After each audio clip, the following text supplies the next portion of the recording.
2.5 years since the time that he fought in the last Strikeforce cage.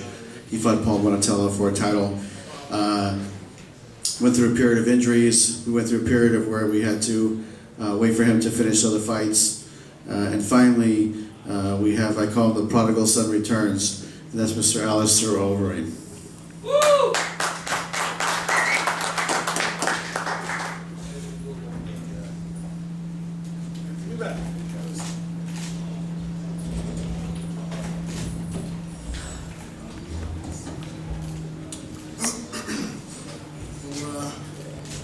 Happy to be fighting for Strikeforce again. It's been too long, and I think that's been one hell of a comeback. I'd like to say a few things. You know, I watched Alistair fight back when he was fighting for Pride. And, you know, I said, this guy is so athletic, so talented. And as he grew and took all these fights and then eventually started fighting in a stand-up league, which most of you in this room know what K1 is. But K1 has the best strikers in the world in their league. And it's a stand-up league based out of Japan that doesn't do MMA, it just does stand-up fighting. And Alistair started fighting, what, last year? Last year? Stand-up for K1? Yeah.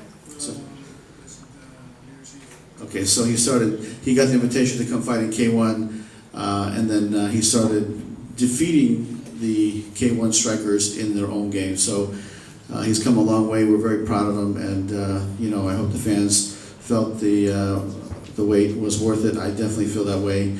And you know, when you look at the skill level, and what amazed me tonight was how calm you were. I mean, he was so calm in the cage, total control, total domination.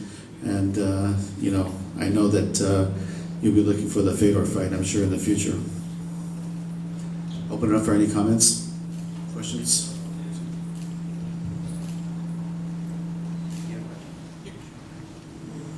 Scott, I know you said you don't want to plan too far ahead, but do you think his next opponent will be determined by Fedor's next fight? You know, to be very honest, the situation with Fedor's fight on June 26th, of course, we have to wait to see what happens. I know Alistair has told me many times he would love to fight Fedor. He has called Fedor out in Japan when he fights in Japan all the time, so he's, you know, he's looking forward to taking that fight.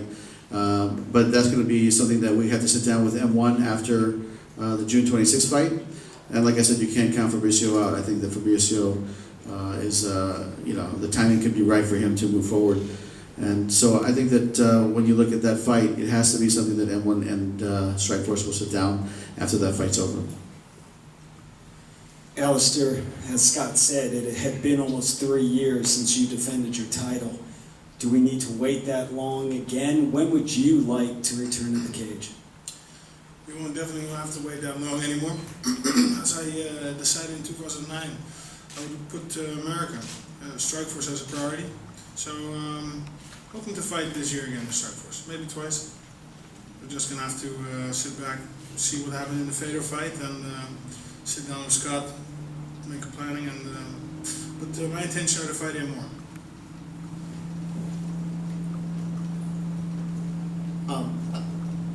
Asking that same question, really, who do you think in the Strikeforce division, if you don't get Fedor right away, who do you think would be a good opponent? What did you think of Antonio Silva's performance tonight? I think he's a big guy, also a strong guy, but I think I can beat anybody in the shape that I'm now.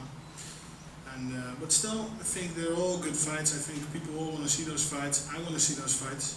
Basically, I'm going to be ready for anybody that the promotion will put in front of me. Did you watch the Silva fight? Yes. Another one in the back here? Mark Bland, Fox Sports St. Louis. Hey, Alistair, really quickly, on the Brett fight tonight, how did you feel going into the ring? The crowd reaction wasn't like overbearingly loud for yourself. Brett definitely got himself quite a few cheers here, and I think that's due to a lot of the fact that he fought last time here in St. Louis. Once the fight started, did you kind of have your game plan all worked out, or were you ready to go, or was it just kind of fly by the seat of your pants?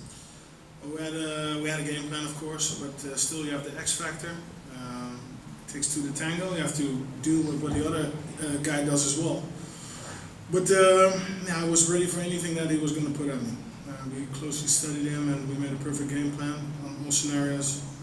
And I think anything he would have done, I think the result would have been the same. Maybe I would have knocked him out in the second round instead of the first. Alistair, if the fight between Fedor and Verdum turns out to be a number one matchup for you, do you have a style preference between the two of them? Who would you rather fight? Definitely Fedor. Fedor is a way more exciting fighter, always looking for the kill, fighting stand up in the ground, like me. Verdum is more ground, you know. I prefer fighters who go for the kill, you know, gives more exciting fights instead of fighters who stall. Not saying that Fabrizio is a stalling fighter, but I just find Fedor's fight style more attractive, more aggressive, less stalling.